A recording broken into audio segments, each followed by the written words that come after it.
जसं शेतीमध्ये मी काम करतो, सध्या आम्ही एका कन्सेप्टवर काम करतो आणि तो कन्सेप्ट आहे आर्टिफिशियल इंटेलिजन्स इन ॲग्रिकल्चर. आणि त्याच्यावर परवाच इथे आमच्याकडे 2 वर्कशॉप झाले आणि त्यांनी अतिशय सुंदर आहे की आता आम्ही त्या विदर्भात त्याचा प्रसार करणार आहे. त्याच्यात लक्षात असं आलं की हे काय आहे, तर जसा माणूस आहे तसा झाड आहे आणि त्या झाडाला जी उत्तम वाढ करायची असेल, उत्तम फळ यायचं असेल तर काय केलं पाहिजे. तर मायक्रोसॉफ्ट आणि गुगल कंपनीने अमेरिकेमध्ये याच्यावर संशोधन केलं. त्यांच्याशी आता आम्ही सहकार्य केलं आहे आणि अमेरिकेच्या सॅटेलाईटवरून माझ्या शेतात लागलेल्या संत्र्याच्या झाडामध्ये काय सुरू आहे आता कळणार आहे आणि ते मोबाईल फोनवर लिहून येणार आहे. आणि त्याच्याकरता आपल्या प्रत्येकाच्या शेतामध्ये एकरी 8-10 हजार रुपये खर्च आहे. तो कसा कमी करता याचा मी प्रयत्न करतो.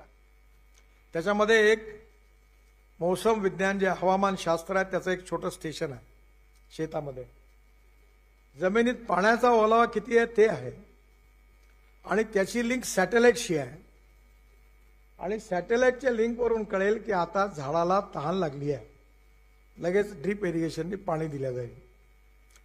मग झाडाला व्हिटॅमिन्स कोणते कमी आहेत, NPK, नायट्रोजन, फॉस्फरस, पोटॅश कमी काय आहे, तर सॅटेलाईटवरून झाड सांगेल की मला हे पाहिजे आहे, ते आपल्याला कळेल. मग आपण ते स्प्रेइंगमध्ये ते त्याला देऊ.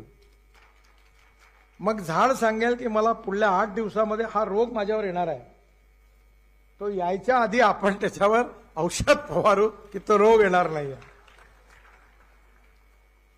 आता हे सगळं जसं तुम्ही करता की आपण जेव्हा आजारी पडतो, ब्लड चेक करतो, थुकी चेक करतो, लघवी चेक करतो, सगळं करतो, त्याचे पॅथॉलॉजी रिपोर्ट येतात. मग MRI काढतो, CT स्कॅन करतो, एक्सरे करतो, मग डॉक्टर औषध देतात. 15 दिवसांनी आपण बरे होतो. आता याच्यामध्ये असं आहे की एक लक्षात असं आलं की आपल्या इथे ग्रामविकास, कृषी विकास महाराजांनी सांगितला, पण तो शब्दापुरता काही मर्यादित राहून तेवढा राहणं त्यांनी होणार नाही. आपल्या शेतकऱ्याला एका एकरामध्ये 20 ते 25 क्विंटल कापूस झाला पाहिजे. आपल्या शेतकऱ्याला एका एकरामध्ये 20 ते 25 क्विंटल सोयाबीन झाला पाहिजे.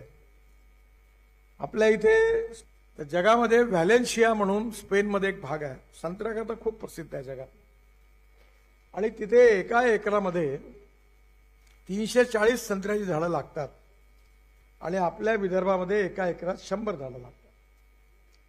तिथे एका एकरामध्ये 25 ते 30 टन संत्र्याचं उत्पन्न होतं, विदर्भामध्ये 3 ते 4 टन होतं. तिथे संत्र्याची क्वालिटी वेगळी आहे आणि संत्रा ट्रकमधून जात नाही. संत्रा 1-1 डझन 2 डझन पॅक करून सुपर मार्केटच्या द्वारे जगात विकला जातो. आपला संत्र्याची लूट होते, शेतकऱ्याची खराब होतो आणि त्याला मार्केटमध्ये किंमत मिळत नाही. मग मी माझ्याबरोबर गेल्यानंतर त्याच्यात मी आणि माझी पत्नी पण बरोबर होती, तर माझ्याबरोबर माझ्या याच्यात काम करणारा एक सनी जयस्वाल म्हणून तोही होता. तर हे सगळं त्यांचीच बहुतेक असेल, त्यांनी ते सगळं शूटिंग केलं. आणि मग आम्ही जेव्हा नागपूरला आलो तेव्हा जगामध्ये व्हॅलेन्शिया म्हणून स्पेनमध्ये एक भाग आहे, संत्र्याकरता खूप प्रसिद्ध आहे जगात, आणि तिथे एका एकरामध्ये 340 संत्र्याची झाडं लागतात आणि आपल्या विदर्भामध्ये एका एकरात 100 झाडं लागतात. तिथे एका एकरामध्ये 25 ते 30 टन संत्र्याचं उत्पन्न होतं, विदर्भामध्ये 3 ते 4 टन होतं. तिथे संत्र्याची क्वालिटी वेगळी आहे आणि संत्रा ट्रकमधून जात नाही. संत्रा 1-1 डझन 2 डझन पॅक करून सुपर मार्केटच्या द्वारे जगात विकला जातो. आपला संत्र्याची लूट होते, शेतकऱ्याची खराब होतो आणि त्याला मार्केटमध्ये किंमत मिळत नाही. मग मी माझ्याबरोबर गेल्यानंतर त्याच्यात मी आणि माझी पत्नी पण बरोबर होती, तर माझ्याबरोबर माझ्या याच्यात काम करणारा एक सनी जयस्वाल म्हणून तोही होता. तर हे सगळं त्यांचीच बहुतेक असेल, त्यांनी ते सगळं शूटिंग केलं. आणि मग आम्ही जेव्हा नागपूरला आलो तेव्हा मी ठरवलं की आपण ॲग्रोव्हिजनतर्फे आपण याचा कार्यक्रम घेऊ, वर्कशॉप घेऊ. पण माझा अनुभव खराब आहे की लोकांना फुकट काही देऊ नये. मी जरी राजकारणात असलो तरी मी फार स्पष्ट विचारात जावं.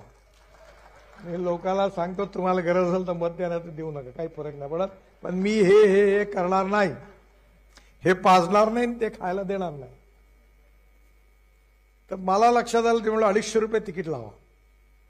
650 शेतकरी आले होते, 4.5 तास बसले आणि बरोबर त्या एवढ्या मोठ्या स्क्रीनवर आम्ही जसं आता स्पेनमध्ये पोचलो आणि व्हॅलेन्शियात पोचलो, समोर शेती झाडं सगळं बघत होते. मग इस्रायलचे संत्र पाहिले, मग स्पेनचं व्हॅलेन्शियाचे संत्र पाहिले. पंजाबराव कृषी विद्यापीठाचे लोक आहेत, त्यांनी सगळे भारतातले विद्वान अत्यंत प्रेझेंट झालं. ते सगळं पाहिल्यानंतर याच्यानंतर मला वाटलं की त्याचं काही काय होतं बघूया. आता आमच्याबरोबर सिद्धराव ठाकरे आपले आष्टीचे ते काम करतात, संत्र्याचे याचे अध्यक्ष आहे.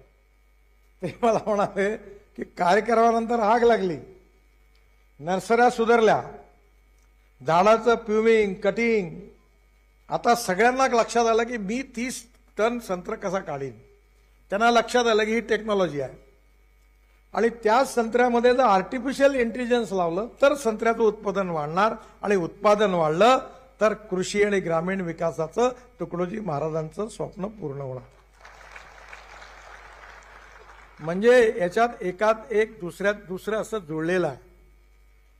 आणि म्हणून आपल्या समाजाचा सर्वांगीण विकास झाला पाहिजे याकरता काही फार मोठं काम आम्ही करत नाही, पण मला आत्ता इथे आल्यावर आनंद झाला.